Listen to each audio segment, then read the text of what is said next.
Hi, everybody. Anaya, thank you for that beautiful introduction. I could not be prouder of everything you've done in your time with the Obama Foundation. And, of course, I couldn't be prouder of all of you in the graduating class of 2020, as well as the teachers and the coaches, and most of all, parents and family who guided you along the way. Now, graduating is a big achievement under any circumstances. Some of you have had to overcome serious obstacles along the way, whether it was an illness or a parent losing a job or living in a neighborhood where people too often count you out.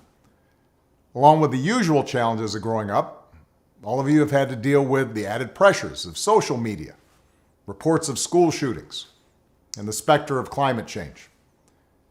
And then, just as you're about to celebrate having made it through, just as you've been looking forward to proms and senior nights, graduation ceremonies, and let's face it, a whole bunch of parties, the world is turned upside down by a global pandemic. And as much as I'm sure you love your parents, I'll bet that being stuck at home with them and playing board games or watching Tiger King on TV is not exactly how you envisioned the last few months of your senior year.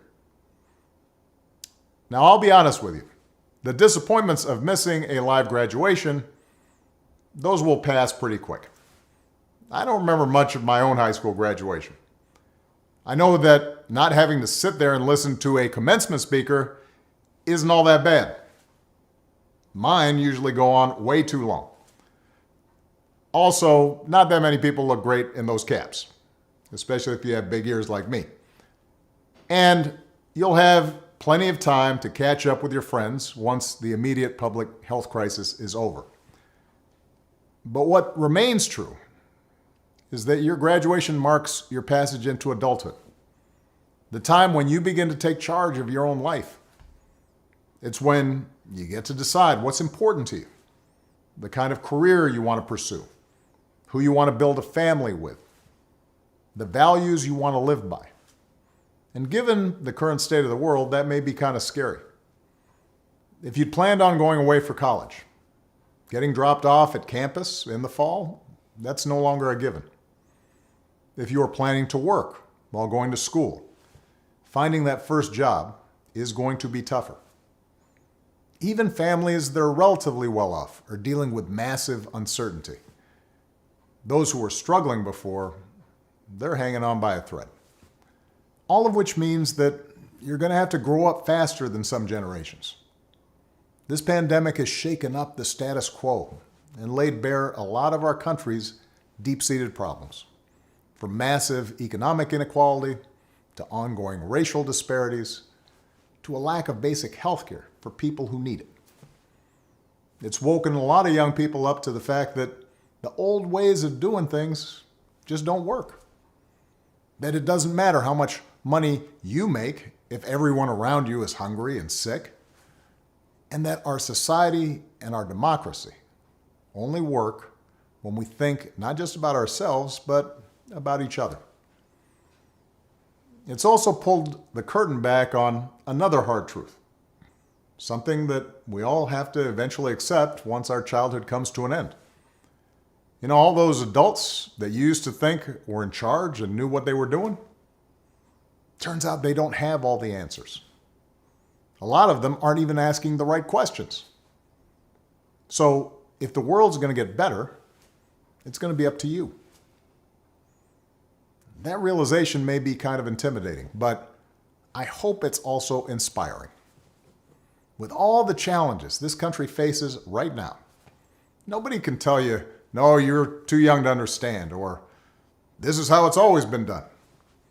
Because with so much uncertainty, with everything suddenly up for grabs, this is your generation's world to shape. Since I'm one of the old guys, I won't tell you what to do with this power that rests in your hands, but I'll leave you with 3 quick pieces of advice. First, don't be afraid. America's gone through tough times before. Slavery, civil war, famine, disease, the Great Depression, and 9/11. And each time, we came out stronger. Usually because a new generation, young people like you, learned from past mistakes, and figured out how to make things better. Second, do what you think is right. Doing what feels good, what's convenient, what's easy, that's how little kids think. Unfortunately, a lot of so-called grown-ups, including some with fancy titles and important jobs, still think that way, which is why things are so screwed up. I hope that instead you decide to ground yourself in values that last, like honesty, hard work, responsibility, fairness, generosity, respect for others. You won't get it right every time. You'll make mistakes, like we all do. But if you listen to the truth that's inside yourself, even when it's hard, even when it's inconvenient, people will notice. They'll gravitate towards you. And you'll be part of the solution instead of part of the problem. And finally, build a community. No one does big things by themselves. Right now, when people are scared, it's easy to be cynical and say, let me just look out for myself, or my family, or people who look or think or pray like me. But if we're going to get through these difficult times, if we're going to create a world where everybody has opportunity to find a job and afford college, if we're going to save the environment and defeat future pandemics, then we're going to have to do it together. So be alive to one another's struggles. Stand up for one another's rights. Leave behind all the old ways of thinking that divide us: sexism, racial prejudice, status, greed, and set the world on a different path.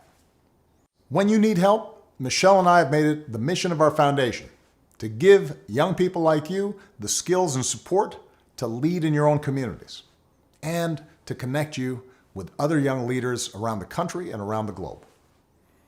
But the truth is, you don't need us to tell you what to do, because in so many ways, you've already started to lead.